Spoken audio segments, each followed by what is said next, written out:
Hello, my name is Brittany Townrow. I'm from the Celtic Nation located in Bella Bella, British Columbia. And before I get started on my art literacy presentation, I'd like to do a land acknowledgement. I'm greatly honored and forever humbled to work, play, and learn on the ancestral, traditional, and unceded lands of the Coast Salish people. According to the National Coalition for Core Art Standards, artistic literacy is defined as the ability to understand and contribute to the broad milieu of art-related subjects. Art-related subjects include visual arts, painting, drawing, pottery, theater arts, textile, dance, and digital arts. Art literacy is a concept that looks beyond sitting with a book. It is a holistic approach that incorporates activities that can strengthen the reading skills but are more focused on a broader learning. For example, holding a crayon or scissors or knitting needles aids in the development of fine motor skills that can be later applied to areas such as writing.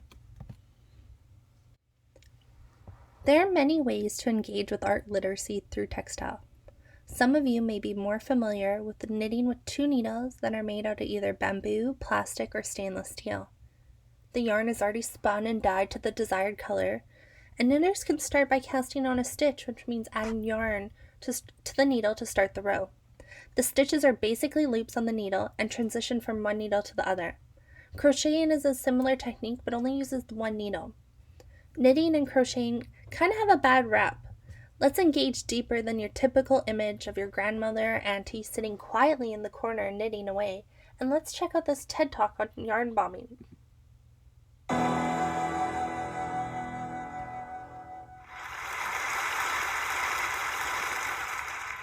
I'm a textile artist, most widely known for starting the yarn bombing movement. Yarn bombing is when you take knitted or crocheted material out into the urban environment graffiti style, or more specifically, without permission and unsanctioned. But when I started this over 10 years ago, I didn't have a word for it. I didn't have any ambitious notions about it. I had no visions of grandeur. All I wanted to see was something warm and fuzzy and human-like on the cold steel gray facade that I looked at every day. So I wrapped the door handle. I call this the alpha piece. Little did I know that this tiny piece would change the course of my life. So clearly the reaction was interesting. It intrigued me. And I thought, what else could I do? Could I do something like in the public domain that would get the same reaction? So I wrapped the stop sign pole near my house. The reaction was wild. It was like people would park their cars and get out of their cars and stare at it and scratch their heads and stare at it and take pictures of it and take pictures next to it. And all of that was really exciting to me. So I'm interested in looking at ways we can transform textile art in the classroom and engage with it in a transformative practice. I recently have been exposed to Indigenous weaving and it has transformed my artistic practice.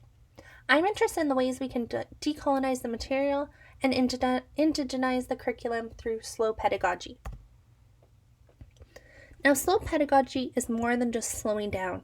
It's an approach that aims to achieve healthy relations, connection to the local environment, and with a focus on sustainability, mindfulness, well-being, and a holistic education. We can apply the slow pedagogy in the classroom by looking deeper into textiles that are around us, connecting our learners to the materials, looking at how fabrics are made, the process it goes through, and the importance of sustainability. Slow pedagogy is in dialogue with the modern notion of fast-paced, standardization, unsustainable, disconnected, and unrooted. Preparing the fibers was an extensive process that involves cleaning, teasing the fibers, spinning the yarn and piling it, and then dyeing the colored yarn, and then lastly, weaving. Now, it's important for educators to be aware and understand how to incorporate Indigenous knowledge into the classroom that is relevant, respectful, and accurate. Indigenous knowledge emerges from local knowledge specific to Indigenous people that have a long-standing presence in place. Avoid the concept of pan-Indigeneity, where there's this generalization notion of Indigenous people. For example, when we're discussing weaving of Indigenous people, the Salish weavers are skilled weavers from the Northwest and that use materials such as mountain goat, dog fur, cedar in a plaiting technique of this warp and weft with an over-under technique. Now, characteristics and features that are shaped by values, worldviews, and practices in the land. By connecting the learners to the materials, the tools, and the techniques that are shared through the passing down through oral knowledge. Indigenous knowledge is local, holistic, and are transmitted across generations in a land-based learning. Learners could form deeper connections to the environment and land through the application of textile literacy. A resource that's my go-to is indigenousfoundationarts.ubc.ca.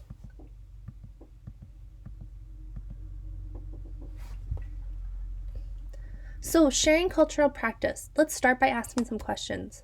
Educators might be wary of blending Indigenous knowledge and Indigenous education into the classroom.